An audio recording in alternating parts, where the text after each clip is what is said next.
Itoophiyaa gara biyya fakkeenya badhaadhaa. Badhaadhina filachuun misooma, nageenya, dimokiraasii fi obbolummaa saba daneessa mirkaneessu. Badhaadhina filachuun badhaadhina hunda galeessa gonfachuudha. Badhaadhina filadhaa mallattoon keenya bissii yookiin naannoo qamadiiti. Filannoon keenya yoomuu baatee badhaadhinaa. Kabajamtoota uummattoota naannoo Oromiyaa fi biyya keenya seenessa waloo ijaaruu keessatti waggoottan darban dhimmoonni hudhaa ta'anii turanii fi ammas itti fufaa jiran ni mul'atu. Isaanis rakkooleen nageenyaa bakka garaagaraatti mul'atanii fi seenessa finxaalessitoonni biyya keessaa fi biyya alaatti dahatanii miidiyaa hawaasummaan haasaa jibbiinsaa facaasanidha. Kana sirreessuufis paartiin keenya badhaadhinni xiyyeeffannoo kennee hojjechaa jira. Seenaa waloo keenyaa fi eenyummaa waloo keenya mul'isuuf injifannoo kanneen akka Adwaa fi hidha haaromsaa akkasumas kanneen biroo kan waliin ittiin boonnu waliin mul'isuun Itoophiyaawummaa cimsuu fi tokkummaa biyyaalessummaa ijaaruun gara badhaadhinaatti tarkaanfachuudha. Hojii Koomishinii Marii Biyyaalessaa cimsuun dhimmoota walitti bu'iinsaaf sababa ta'anii fi walgaarreeffannaan wal nu ilaalchisuu irratti waliigaltee waliin irraa akka gahamuu fi biyya waloo ijaaruuf paartiin keenya cichee hojjechaa jira. Kabajamtoota uummattoota naannoo Oromiyaa fi biyya keenya kanumaan wal qabatee seenessi waloo dhumni isaa biyyi nageenyi ishee mirkanaa'e tokkummaan keessatti mul'atuu fi badhaadhe ijaaruudha. Badhaadhina filadhaa. Mallattoon keenya bissii yookaan nadoo qamadiiti.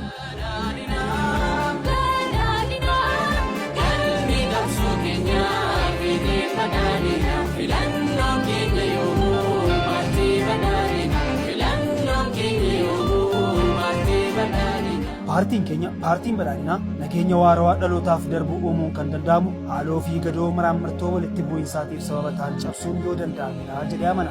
Maraamartoo walitti bu'iinsaa cabsuu fi nageenya mirkaneessuu kan dandeenyu araaraa fi nagaa yoo buusnedha. Kan biroo siyaasa mo'ataa fi mo'atamaa haaloo fi gadoo gaabbii fi gadda cabsuu danda'u yoo hordofu akka teessine amanama. Kanas mirkaneessuuf yaalii olaanaa taasisee jira. Waan ta'eefis dhimmoota nageenya booressan ofirraa ittisuu fi qolachuuf olaantummaa seeraa kabachiisuu qofaan osoo hin taane dhimmoota walitti bu'iinsaaf sababa ta'an marii fi marabbaan of ni hojjeta.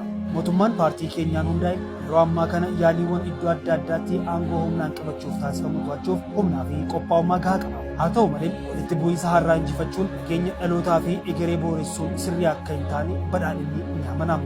Walitti bu'iinsa ittisuuf jecha ijoollee keenya keessatti haaloo fi gadoo uumuun nageenya dhalootaa booressuun hin barbaachisu amantaa ta'us qabama. Waggoottan darban sadarkaa naannoo Oromiyaatti nageenya waaressuuf hojiileen qabatamaa abdii namatti horan hedduu hojjetamaniiru. Kanneen keessaa nageenya mirkaneessuuf konfiraansiin nageenyaa guutuu Oromiyaatti abbootii gadaa, abbootii amantaa, dargaggootaa fi dubartoota akkasumas hawaasa bal'aa hirmaachisee taa'anii jira.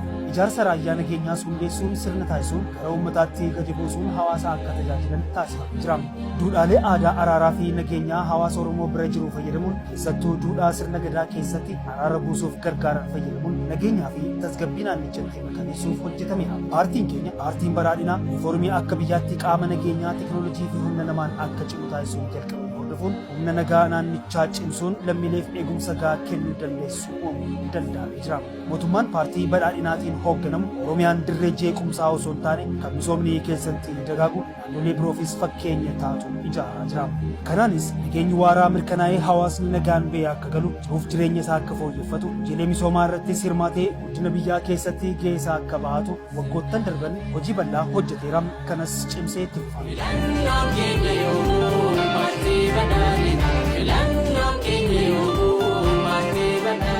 Paartiin badhaadhinaa waa hunda caalaa nageenyaaf bakka guddaa kenna. Rakkoon nageenyaa marii fi marabbaan furamaa jedhees waan amanuuf qaamolee hidhatanii bosona jiraniif marii fi marabbaa akkasumas dhiifamaan rakkoo jiru furuun akka danda'amu amantaa guutuu waan qabuuf yeroo garaagaraa dhaamsa nageenyaa dhaamee jira.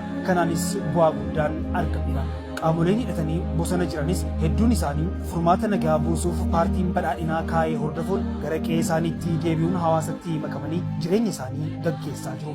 Kana waan ta'eefis paartiin badhaadhinaa filannoo kanatti sagalee uummataa argatee yoo injifate waggoottan shanan dhufanitti hundaa ol obsaa fi abshaalummaadhaan nageenya waaraadhaaf kan hojjetudha. Walitti bu'iinsi yeroo ammaa kana naannoo Oromiyaatti mul'atus karaa nagaatiin furmaata akka argatu ni hojjetama. Hidhattoonni daandii nagaa filatanii galan gara jireenya nagaatti akka deebi'an gochuufis ciminaan ni hojjetama. hojjenna. Waggoota shanan dhufanittis tarsiimoo hidhattoota hunda gara jireenya nagaatti akka deebi'an gochuuf nu dandeessisu bocnee hojiirra ni oolchina. Haaloo fi gadoo maqsinee gara nageenya amansiisaatti ce'uuf ce'umsa haqaatiin araaraa fi haqa mirkaneessuuf ni hojjenna. Waliigaltee dhabuun walitti bu'insaaf sababa ta'an furmaata akka argatan gochuu fi waliin jireenya cimsuuf mariin biyyoolessaa hirmaachisaa ta'e adeemsa mariirraa jalqabee hanga raawwiitti waliigaltee barbaadamu akka uumu ciminaan ni hojjetama. Waldhabdee araaraan gadoo dhiifamaan bakka buusuun biyya fakkeenyummaa Afrikaa taate ijaaruuf paartii badhaadhinaa filadha. Paartiin keenya akkuma mallattoo isaa bisii yookaan nadoo qamadii godhe akka nadoo waliin taaniin biyya fakkeenyummaa Afrikaa taate ijaaruuf ni hojjenna. Mallattoon keenya bisii yookaan nadoo qamadiiti. Badhaadhina filadha.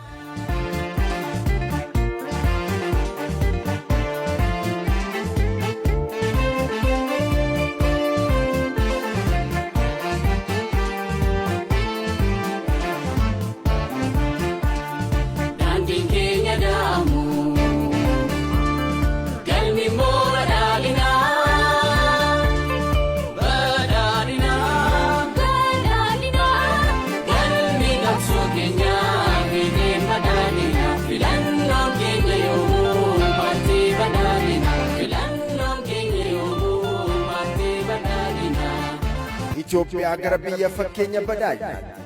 Badhaadhina filachuun misooma nageenya dimokiraasii fi obbolummaa sabdaneessa mirkaneessu. Badhaadhina filachuun badhaadhina hunda galeessa gonfachuudha. Badhaadhina filadhaa. Mallattoon keenya bisii yookiin nadoo qamadiiti. Filannoon keenya